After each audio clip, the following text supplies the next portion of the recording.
Hello once again, and welcome to the second part in the Mike's Vinyl Collection rock episode series slash whatever. If you don't know, the first half covered the 60s and 70s, so be sure to watch that one. It was very long because I had a lot of records, surprisingly, in that era. This video, of course, is the conclusion to this two-parter, as it were, which is 80s on. And I say on just because while I don't have any rock records from the 2020s, largely because I think rock in the last couple years has sucked and been really bad. This is just 80s forward, basically. So yeah, once again, if you did not watch that first one, I would recommend doing so. This is a continuation of that. And so what I have here is the stack of vinyls in my collection that fall in that camp. It's not a big stack. It's not like the last video. I think this one will be like, if I had to guess, half the length of that one, just because it's much less. But there are some records to talk about, and so here we are covering them. So let's just get right to it. First one, iconic, super duper important, is of course Prince and the Revolution, Purple Rain. This is one of those records that, you know, if you have a vinyl collection, it's one of those like staple ones you should probably just have in your collection at some point, whether you're a fan of Prince or not. It's very shiny and sleek, and so it's reflecting off the camera, of course, and the, you know, sleeve on top of it doesn't help. But this thing is, it's beyond iconic. I don't really know what to say about it other than it's fantastic. I guess one thing I could say is I like it more than Thriller, which I don't know if that's a hot take anymore. Obviously, Thriller is like one of the albums of all time, but so is this one. And if you told me to pick one in terms of listening, I'm probably going to pick this one. I think it's incredible. I think it's iconic. I think it's just everything it needs to be. I mean, so many classic songs on this thing, from When Doves Cry, Purple Rain, of course, the killer opener. It's just all across the board. Even the you know, the lesser known ones like Darling Nikki and Die for You. Like, so good, so fantastic across the whole entire thing. Absolutely amazing. It's sad that he died when he did. I think he could have given us a little bit more, but at least we have quite the catalog when it comes to Prince. And honestly, like, he'll live on forever. So long as there is popular music, Prince is going to be in the conversation. So, you know, it is tragic that he passed, but like I said, the stuff he left behind is absolutely essential. This next block of records is going to be known as the Rush block because I have several Rush records. I'm sorry to say that I don't have as many as I would like. Obviously, Rush has like 20 albums, and there are certain sectors of their career. I would say there are admittedly like 5 eras, if you would. There's the early era, you know, Fly By Night, Caress of Steel, 2012, 2112. But then they get to that second era, which is Farewell to Kings, Hemispheres, and then Permanent Waves, which we've done an album Fight Club on this record and the one I'm about to talk about. If you haven't seen that album Fight Club, I would listen to it. I go off about this record and this other one, and Cody does as well.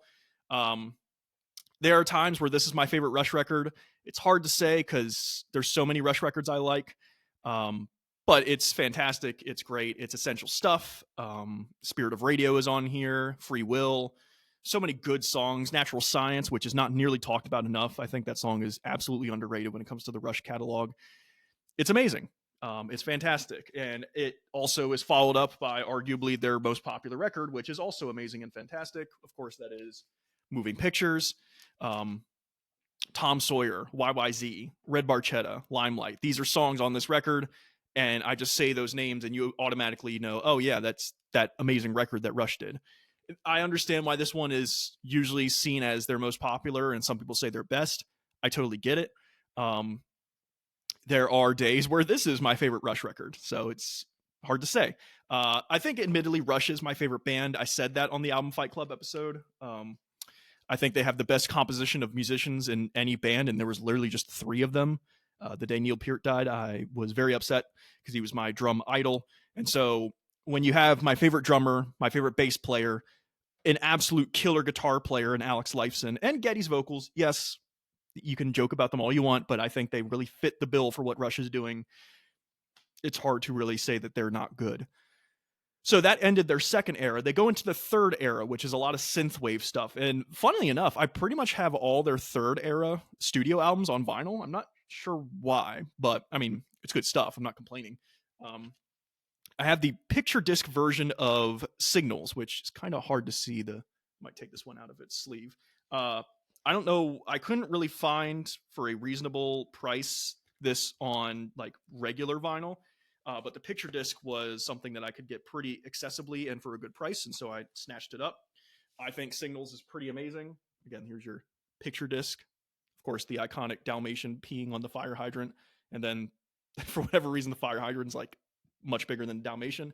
Um, a really stellar way, I think, to get into their third era. You've got Subdivisions, which is amazing. So many good songs on here. Chemistry, I think, is underrated, but also great. New World Man's on here, right? Yeah, I think so. And it's just great. It's great, even though I'm blanking on some of the songs on it. I think it's a great way to shift into their third era, which is followed up by, I think, if I really had to nail it down, my favorite Rush record, which might surprise some. It's Grace Under Pressure. This thing, Free Will, Permanent Waves deserves all the credit it gets. Moving Pictures deserves all the credit it gets. 2112 deserves all the credit it gets. This does not get enough credit. This record is so goddamn good. Nice photo with the boys on the back. This, I hate when people like don't put this record in like top 10, because some people don't. They're like, yeah, Grace Under Pressure, it's fine, it's whatever, but they are on something, because this record is so good. God, from top to bottom, so many killer songs on this thing. One of my favorites is After Image. Might be my favorite Rush song. That chorus and the way they the pre-chorus where they do that like ride pattern, and just the way the synth is accenting the second and fourth notes. It's so good. It's so amazing. But Distant Early Warning, The Enemy Within, Between the Wheels, like so many good songs on this thing. And even though it's that synth era that some people are like not super fans of, for me at least, one of their best records, if not my favorite record, came out of that era. It didn't come out of that second era, which is probably their most like lauded, famous, etc. I think that Grace Under Pressure does not get enough credit as it deserves. It's followed up by a good record, but not a great record in my opinion. That's Power Windows. I like it way more than the next record we're about to talk about, but Power Windows has good moments on it. But as far as the third era of Rush is concerned, I think Signals is better, and I think Grace Under Pressure is just way better. But songs like Big Money, Manhattan Project, Marathon, they're all good songs, but they close this album with Mystic Rhythms, which is one of my favorite Rush songs. I adore that thing. Such a mellow vibe, such a great lyrics on that. It's like so good, but not one of the best in my opinion. It's good. It's not one of the greats.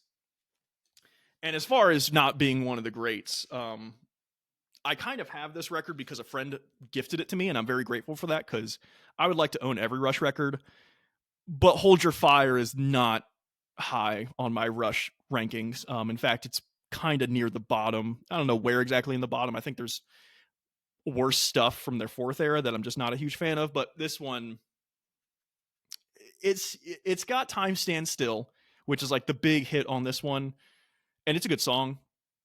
But other than that, I mean, I'm looking at the track list here, and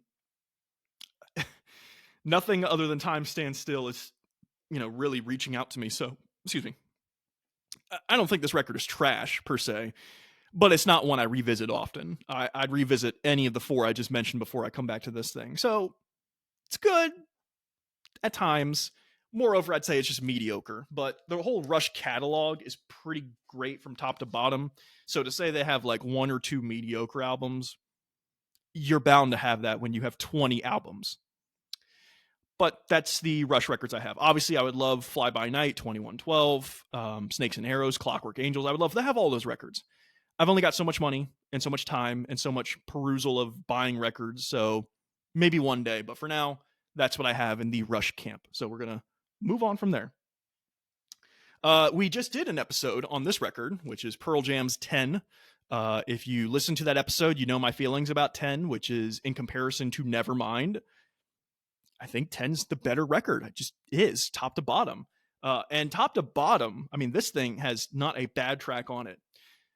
the side one, I mean, you got Even Flow, Alive, Black, and Jeremy, on top of Why Go and Once, which are two good songs as well. But like that lineup that I listed at first, and for this to be your freshman album, your first debut release, and you've got that on your first half, I mean, they were locked and loaded from the get-go. But then side two, while it's less well known, is still hitting its weight and sometimes even above it. I think Oceans is great. I think Garden is beautiful. And Release does not get talked about enough. Release is so good. Even if it's true, which I'm sure it is because they say it's true, that Eddie Vedder just like made up the lyrics on the spot. He just like kind of figured it out. And it's not featured in the tabs book because he just made it up. Doesn't matter. It's amazing. And when you get a group of musicians that just like know what they're doing, you create beautiful art. And this album is beautiful art. Where there are moments on Nevermind that I don't think is beautiful art or just really good.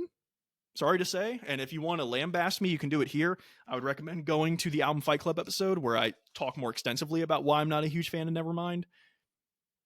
10, though, I'm a big fan of, which is, of course, why I have it on vinyl. And I don't have Nevermind on vinyl because, honestly, I don't really care to have it on vinyl, even though some would say that's an essential vinyl to have as well. But whatever. I don't have it, and I'm not jonesing to have it either. Turning gears here, and I said I was going in like release order, which I know I'm about to mess that up because I know this next record came out before this one, but we have Muse with, you know, I'm actually blanking on the name of this record, and I don't know why. Isn't it? I'm totally showcasing that I'm not the biggest Muse fan in the world. What I do know is that this, as far as Muse records are concerned, I know this one is definitely like the fan favorite. Supermassive Black Hole's on here, Knights of Sidonia, Thank You Guitar Hero. Starlight is very famous. So obviously this record is extremely iconic. I found it for cheap, so I bought it up because I like a few of these songs on here. It speaks to my Muse fandom that I'm blanking on the name. Isn't it called Supermassive Black Hole, or is it something else? Yeah, I'm going to get roasted for not knowing the name of this album on the spot, but it doesn't say on the record. So, you know, if I'm picking this up, how am I supposed to know what it's called other than knowledge? It's a very good record, in spite of the fact that I can't remember the name of it. It is good. I have it. I don't listen to it often, but I would spin it any day and be fine with it. So just to say that I have it. This next block goes to Green Day. And Green Day, you may say, is more punk than rock. And arguably speaking, with the record I'm about to show off, they are more punk than rock. But I'm going to just throw them in the rock camp because they later in their career definitely become rock over punk. But when it comes to Dookie, very much punk, very much energized spirit. I mentioned this on the Nirvana Pearl Jam episode we just did. But when you think of like 90s young people music and trying to capture that energy and that gusto and that spirit and that vibe, I think this record captures that energy way more than Nevermind does. And I don't mean to like keep shitting on Nevermind, but like I just don't quite get why that album is so elevated. And an album like Dookie, which to be fair is elevated, people love this record, but I think this record's way better than Nevermind. And the reason why is because track by track, the whole thing I think is great. You got songs on here like Having a Blast, Longview, Welcome to Paradise, Basket Case, When I Come Around, like I love She. So much of this stuff is great. And it captures, like, I was born in 94, so I was around, but I wasn't, you know, a teenager in the 90s. That became with the 2000s. But I can only imagine, like, going to a show, like a basement show when Green Day's not huge and they've got like 100 people or 300 people in the audience and just like losing your mind to this thing. I wish I could experience that. Obviously, I never will because I wasn't alive or around when this really was at the formative point. But man, is it good. It's real good. And it's interesting to see where they go from here. A lot of people say this is their best record. Yeah, it probably is their best. Is it my favorite? No. This next one's my favorite. And I could get roasted all I want. But for me, sorry to say, American Idiot, I think, is Green Day's crowning achievement. And Dookie, obviously, is a bunch of young guys creating great, powerful, energetic music. But this is a bunch of mature guys, quote unquote mature. You could say Green Day's immature, but at the time they recorded this, it felt very mature for a band of Green Day's caliber to like kind of comment on the American viewpoint and how America is and how it's kind of idiocy is a lot of the things we're, going behind. I think this record captures that very well. And on top of it all, it's just so good. You can hate on this record and you can certainly hate on the next one, but like so much of this record just totally hits and still hits today. I know American Idiot, the song is played out, but I love it. Jesus of Suburbia, amazing. Holiday, Boulevard of Broken Dreams. Yeah, they're played out, but there's a reason they were played so much because they're pretty damn good. Lesser known songs on here like Extraordinary Girl and Letter Bomb, love them. Wake Me Up When September Ends, one of their most famous songs. There's a reason why. Homecoming. Sometimes I like Homecoming more than Jesus of Suburbia, but what I'm saying is, on top of the concept, on top of the time, on top of the commentary that it's doing here with like American viewpoints, I think the music itself is just like fundamentally great across this whole thing. So I love this record. I'm not mad about it. I'm not sad about it. If they go from Dookie to this, okay, fine. Not an issue for me. And, it's not to say that everyone hated American Idiot. Obviously, it was lauded. A lot of people praised it. But for a lot of reasons, people did not praise this one, which is 21st Century Breakdown. If I'm not mistaken, their follow-up from American Idiot, if I remember correctly. Yeah, this one wasn't very well received from what I recall and what I remember. With that being said, though, I like this record. I don't hate it at all. Do I think it's like great? Do I think it's Dookie great or American Idiot great? No, of course not. You've got some admittedly whatever songs on here, like Know Your Enemy, not very good. 21 Guns, that one's played out, and I don't think it's very good. Whereas the American Idiot songs are played out, and I still think they're great. Songs like Know Your Enemy and 21 Guns, I don't really think are that good. They're just whatever, meandering. But then you get songs like Before the Lobotomy, Christian's Inferno, East Jesus Nowhere, such a good song. Viva La Gloria is a lot of fun. Horseshoes and Hand Grenades, American Eulogy. Like, you've got great stuff on here. And while it might not be as good as American Idiot, I don't think it's like a really bad record. I think after this record is when Green Day like goes completely in the shitter for me. Like, everything after this record, I do not think exists. I think Green Day really fell off after 21st Century Breakdown. Not after Dookie, not after American Idiot, specifically 21st Century Breakdown. After that is when I was like, man, these guys just do not have it anymore. And it's unfortunate because you look at records like Dookie and American Idiot and you can see that they've got great stuff in them, but they just go way off the deep end with some of these newer records, and I'm just not here for it. Almost done. Panic at the Disco, Fever You Can't Sweat Out. So arguably, again, this is more punk sensibilities, but I think we're going to throw it in the camp of rock. This was the album of my middle school career, which sounds so stupid because middle school is such like a whatever period in a person's life. But like, man, this record was on all the time because my sister would drive me and a friend to... Sorry, hit the microphone. She would drive me and a friend to middle school. 8th grade at this point was when she got her license, and she was in 10th. So she's 2 years older than me. And this is before, Bluetooth in cars. This is before Spotify or Apple Music. So you had to have CDs, right, to play music or listen to the radio. And she had this on CD. And my God, the number of times I heard this in my 8th grade going to school in the morning, it just like is cemented. When I think of that time period, this is one of the first things I think about. And on top of it, I think it's just fantastic. Panic at the Disco is another example of a band that kind of just like fell off for me. I think the follow-up to this, Pretty Odd, I do like, but this is definitely their best, I think, by miles. Everything after Pretty Odd is pretty odd, pun intended. But this thing, man, this is such an energy, such a vibe. Again, this is young people like Dookie. This is young people like capturing a sound and an energy and just going like frenetic with it. This thing starts at 60 miles per hour and just accelerates from there. It's got its slower moments, but I put this thing on and I can sing every goddamn lyric. Like, that's how ingrained in my head it is. I love it. I think it's amazing.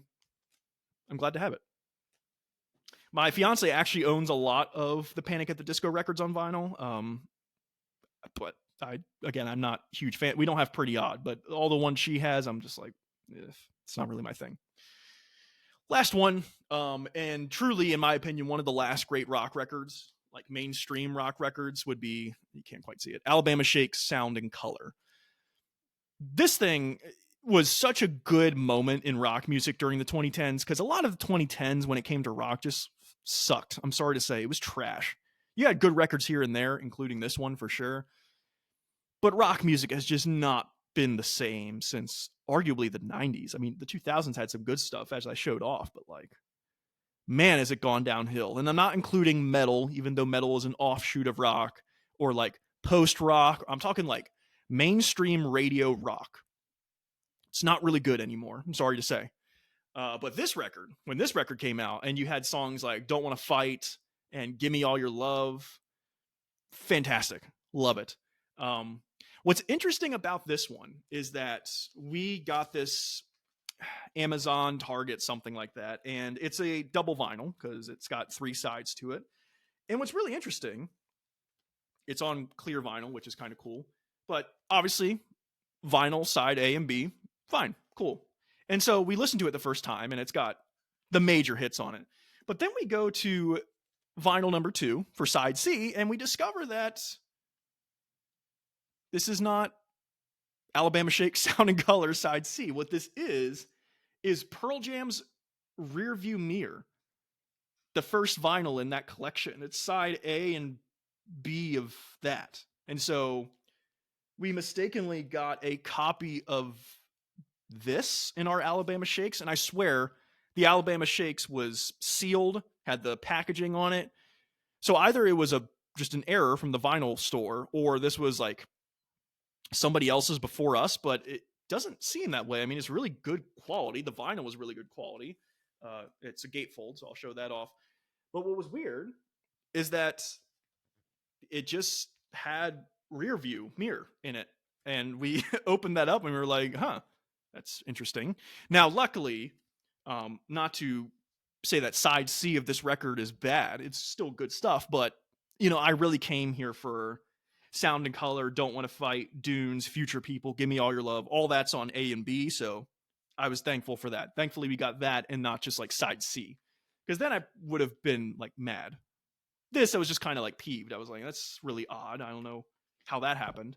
But for the sake of having like the best parts of this record, we do have them. So I'm glad for that. And as far as rock music in my collection from the 80s and on, that's pretty much it. Like I said, I know 60s and 70s, I was talking for a long time because I had literally double the amount of records on that one. But obviously we had to conclude, and I didn't want to make that video like an hour long, so I decided to split them up as we did.